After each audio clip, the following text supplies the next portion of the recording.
You see, the important question is that who is the beneficiary over here by these acts of terrorism in Pakistan? It is India. Because what is happening here is the strategy of India is to keep the Pakistan embroiled in this menace of terrorism, so that the true potential, the true power potential of Pakistan is not realized, which is the destiny that we owe to the people of Pakistan, the 250 million people of Pakistan, that is not realized. And the power differential between the two countries keep on increasing, so that India can act as a regional hegemon, a bully, and can dictate its own terms. So this is the largest strategy. And it serves India very well. It is that ideal tool of terrorism, the state-sponsored terrorism, that India has therefore embarked as a policy against Pakistan.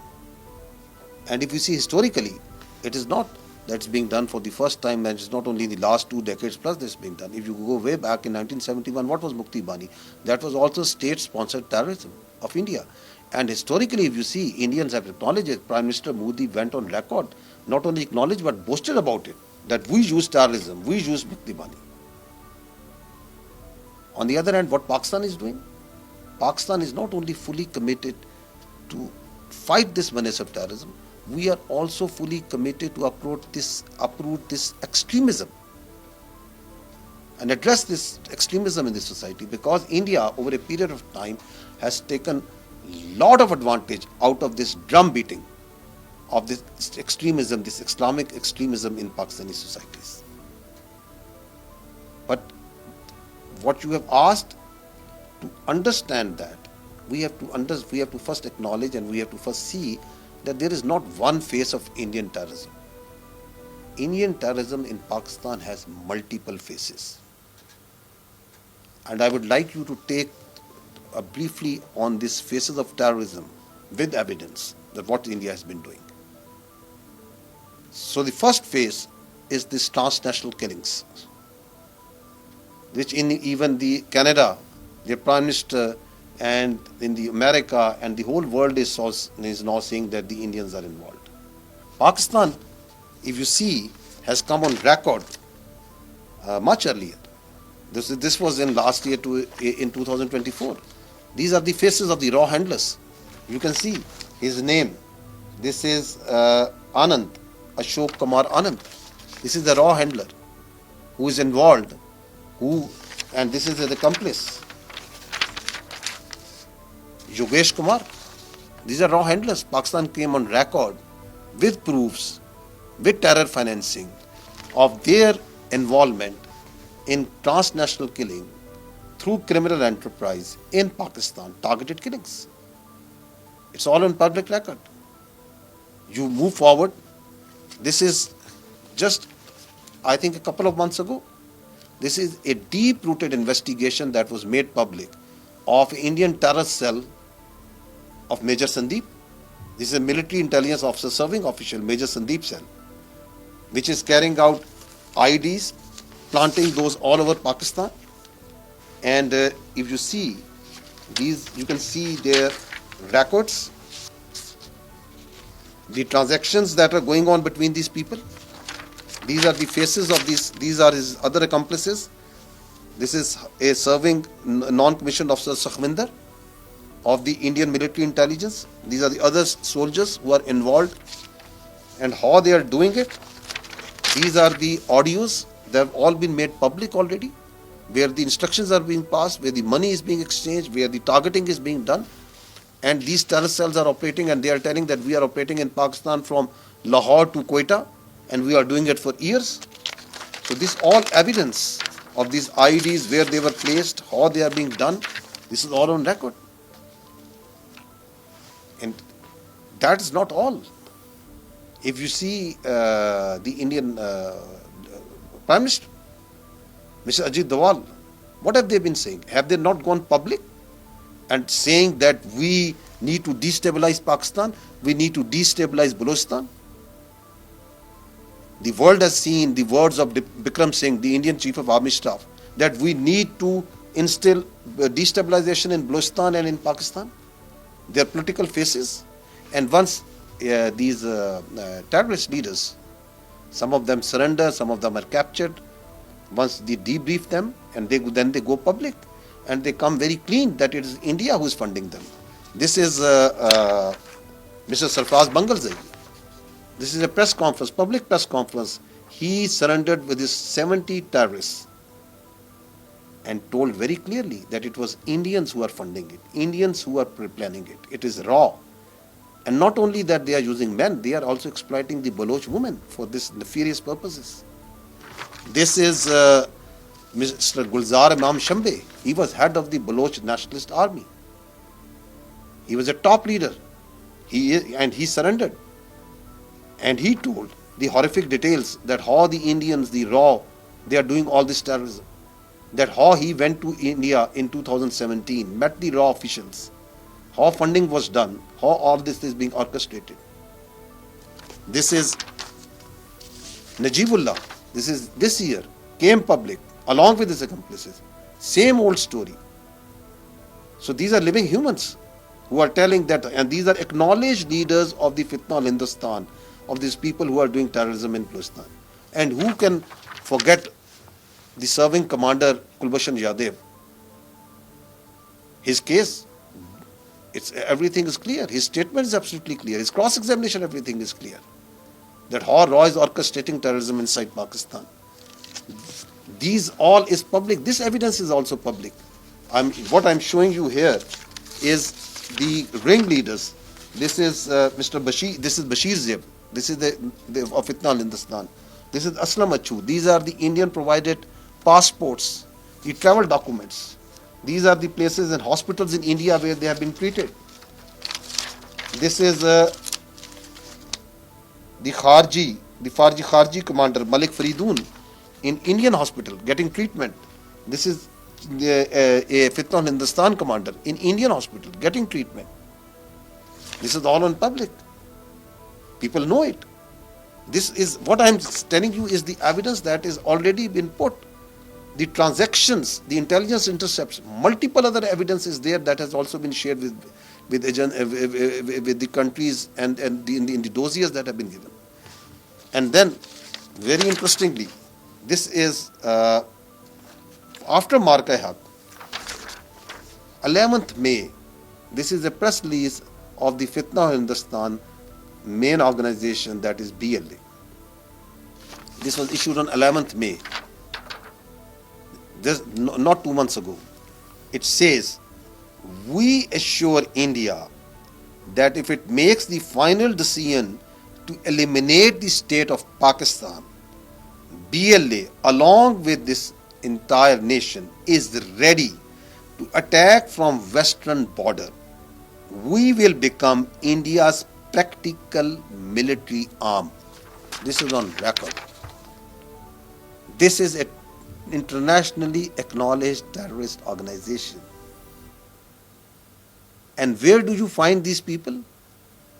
India has not denied it. India has not cursed them. India has not said that they have no link with them. BLA spokesperson Bahud Baloch sits in Indian TV channels. India glorifies their attacks, whether that is in Khuzdar school, whether this is on the Jafar Express train. So the evidence is there for everyone to see. And this Kharji, Noorwali, he is the leader of the Fitna al-Khawarij. What is he saying? This is just not even a month ago, I think. What is he saying? He is saying that as per his perverted ideology of Islam, the Kharjis, they need to seek out and seek assistance from this state of India, from the disbelievers, because they work for them. They are their stooges. They get funding from them. And didn't we see that happening? Once it was 24th of April, this is the largest tashkeel. Pahalgam happened on 22nd. The Indians, we were intercepting, we were listening to them, the raw operators telling them that go and increase the terrorist operations inside Pakistan. They pushed this tashkeel. More than 100 tried to come. 71 of these was sent to hell, whose bodies were on our side, on Pakistani side, displayed for all to see. Just, I think 4 days ago, on night of 1st and 2nd July, Again, we intercepted raw handlers telling these Kharjis to go inside, and we took out 30 plus of these Kharjis. Again, because they are pushing, we are listening to them. That after Marka Haq in their frustration, they are asking them to increase the tempos, both Fitna al Kharij and Fitna al Hindustan. Didn't the world see that what they did with the children, the innocent children, in this barbaric suicide bombing attack that happened on the school children on Khuzdar? From where that was being directed? That is the Indians, how they were directing it. The attack that happened that you have just told about. So that's for all to see. It's absolutely clear that what's happening. So we have no doubt. And if you see, I'll zoom back a little, you see the media and the social media support. They carry out an attack, the Indians celebrate it, they glorify it, they put their experts over there. I think India is the only state in this world which is thumping its chest whenever a terrorist attack goes out in Pakistan. They are happy, they are enjoying once there is a suicide attack, once children are murdered. So the evidence, whether it is in the informational domain, it is in the administrative domain, it is in any domain, it is in the funding domain, terror financing, it's everywhere. It's floating clearly everywhere. And if you just think about it, since January 2024, there have been 5,436 terrorist incidents that have happened in Pakistan. 5,436. Look at this number. We have sent to hell 1,987 terrorists. Look at this number. Many other captured, many other facilitators taken out. And despite that, look at the amount of terrorism that's happening. Do you think it's happening by your own?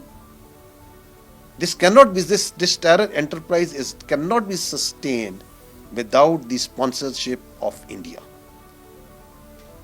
The funding, the intelligence, the technical support, the planning. And who is the chief architect of this terror enterprise? It is Mr. Ajit Doval. He is that evil chief architect of that terror enterprise, of every terror incident that happens inside, not only in Pakistan, but the region and the transnational killings that are happening.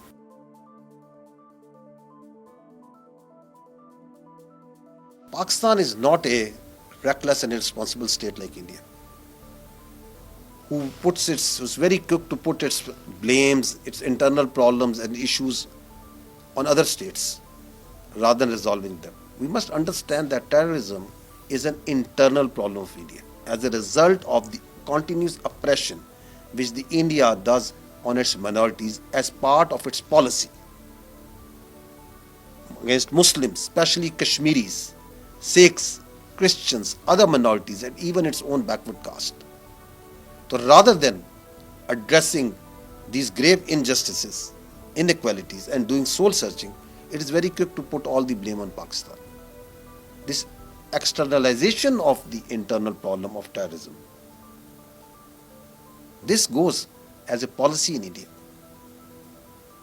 And what's it's turning it to? Because of this senseless blame game that the Indians are resorting to, it is bringing the thresholds between India and Pakistan to dangerously low level. To such levels that where one incident of terrorism or an act of violence can be turned into an act of war. This foolhardy, this hubristic political mindset of India is putting the destiny of 1.6 billion people of this region at risk. Not only that, it is putting the lives of this 1.6 billion people hostage in the hands of non-state actors, third parties who might be interested because of their own very reasons of a military conflict between India and Pakistan. So what is the light here? Where to go? The light only here is the responsible and mature manner in which Pakistan is acting. As the world show very clearly during this Operation Sandhu, this escalatory, senseless escalation that India did, baseless escalation, that how astutely, how responsibly Pakistan acted and emerged as a prudent, strategically responsible player. And as far as the response is concerned, let me make it absolutely clear. The response would be there, but instead of bragging about it like India, our response will show and speak for itself, as always, loud and clear.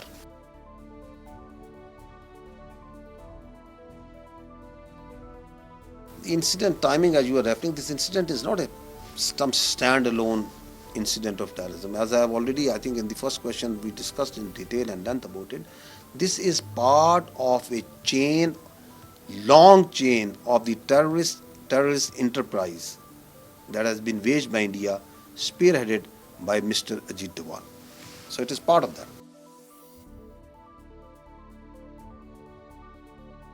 You see, in democracies and open societies, where there is freedom of expression, freedom of movement, freedom of speech, and all other rights, and especially in the developing and underdeveloped countries, there is always a chance, there are ample opportunities to exploit these societal grievances, the financial constraints and the hardships. So the space exists to exploit these grievances and these hardships.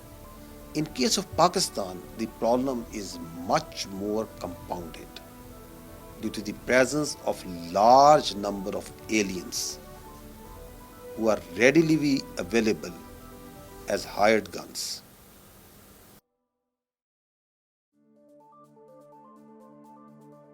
You see, the Khawarij are those who exploit their own perverted interpretation of Islam.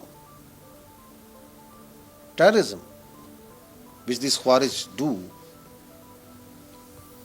it has no space with any teaching of Islam, which is in fact a religion of peace. So those who adopt terrorism, they go beyond the teachings of Islam. They are Kharjis, they go beyond the borders of Islam. And if you see history, from the time of caliphs, the Kharjis, these groups, have been there who have been killing the Muslims and believers, following their perverted ideology, their own interpretation of Islam. And this present fitna al-Khawarij is a continuation of that perverted ideology. And if you see the ahadith of the Holy Prophet sallallahu alaihi wasallam and the Islamic jurisprudence, the multiple attributes of these Khawarij have been well described, which match very well with this fitna al-Khawarij that the Pakistani nation is fighting with determination on daily basis. I would like you to draw attention towards a document. This is this document, Paigam-e-Pakistan. This is a very important document. This document was written, and it's an agreed upon document by more than 1800 Islamic scholars of Islamic jurisprudence from all sects and all schools of thought. I will just read some points from this document. It says, in eyes of Islamic scholars, no military activity can be sanctioned without explicit orders of ruler or his nominated commander. No Muslim soldier can attack individually or collectively even a disbeliever without permission and instructions of the ruler. No war, no jihad can be waged without orders of the ruler and the government. And in Islam, authority for waging jihad and qatal is only held with the government of that time. So this is the jurisprudence. This is the collective Islamic thought These are the instructions. The Paigam-e-Pakistan also clearly says that no group or group of people has any authority to issue any fatwa or decree of kufr against innocent people and declare them wajibul qatl. Similarly, it says no one has the right to instigate qatal of innocent Muslims, innocent people, and impose his own will. And whoever does it will be doing fasad. And we know very clearly that what are the Quranic instructions and injunctions on those who do fasadul ard. They are absolutely clear. So that is why the people of Pakistan wholly and fully reject this fitna al-Khawarij. And we fight against them day and night. And we say clearly that this fitna, these Kharijis have got nothing to do with the great religion of Islam, with humanity, with Pakistan and the traditions of the people of Pakistan. And the Pakistan Armed Forces, the law enforcement agencies of Pakistan, who duly sanctioned by the federal as well as provincial governments, wage this jihad, this fight against this fitna, which is a pure evil, pure evil.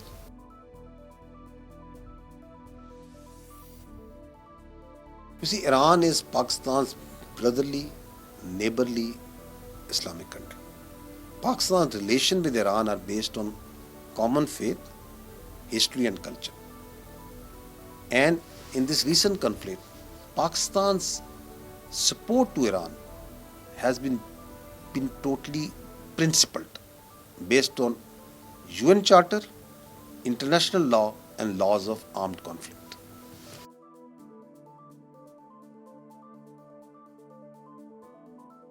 There is absolutely no concern whatsoever in the military that Pakistan can become the next target. Absolutely no concern. It's because there is a sea of difference between these two countries and Pakistan. We are an established and declared nuclear power. And the world has no experience of going to or even attempting to go into a misadventure against an established nuclear power. And if such a misadventure is taken or attempted to, then it will lead to horrific consequences which the world may not be able to endure. Hence, I have said it before, I will say it again very clearly, that seeking military space for conflict with an established nuclear power for elusive objectives is absurd, sheer stupidity and inconceivable. Thank you.